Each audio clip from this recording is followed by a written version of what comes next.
पुण्यातील औंध परिसरामध्ये बिबट्या आल्याचा एक सीसीटीव्ही आणि एक व्हिडिओ सोशल मीडियावरती व्हायरल झाला। मात्र औंध परिसरातील हा सीसीटीव्ही आणि व्हिडिओ कुठला आहे हे याची माहिती जी आहे ती अजून समजू शकलेली नाही। मात्र या व्हिडिओमधून सिंध सोसायटी असा उल्लेख करण्यात आल्यानंतर आपण आता सिंध सोसायटीमध्ये आलेलो आहोत आणि या ठिकाणी जर पाहिलं तर जी रेस्क्यू करणारी ॲम्ब्युलन्स जी आहे ती आपल्याला या ठिकाणी पाहायला मिळते।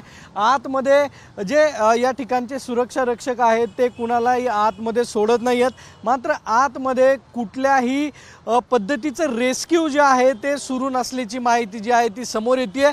वन विभागाला याबाबत माहिती विचारल्या असता वन विभागाकडूनही कुठली माहिती जी आहे ती दिली जात नाहीये।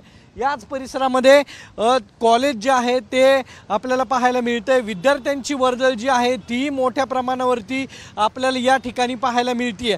मात्र बिबट्या जो आहे तो सोशल मीडियावरती या परिसरामध्ये असल्याचा मेसेज जो आहे तो व्हायरल झाला आणि त्यानंतर पुणेकरांमध्ये एक भीतीचं वातावरण जे आहे ते निर्माण झालेलं पाहायला मिळतंय।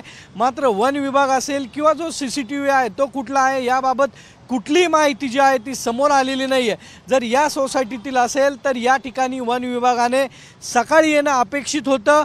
अजूनही वन विभागाची कुठली टीम जी आहे ती पाहायला मिळत नाही आहे। मात्र फक्त रेस्क्यू ॲम्ब्युलन्स जी आहे ती या ठिकाणी पाहायला मिळते। नेमकं याच परिसरामध्ये बिबट्याचा वावर वाढलाय का आणि बिबट्या कुठून आला याचा शोध वन विभागानं घेणं अपेक्षित आहे। मात्र नागरिकांनी हा बिबट्या जो आहे तो सीसीटीव्हीमध्ये पाहिलेला आहे।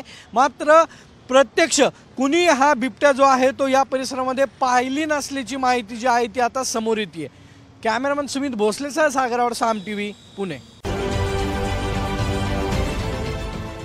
देश विदेशातील प्रत्येक घडामोडींचे लाईव्ह अपडेट मिळवण्यासाठी आता साम टीव्हीच्या सर्व सोशल मीडिया प्लॅटफॉर्मला लाईक, फॉलो आणि सबस्क्राइब करा। तसंच सर्व नोटिफिकेशनसाठी बेल आयकॉन प्रेस करायला विसरू नका।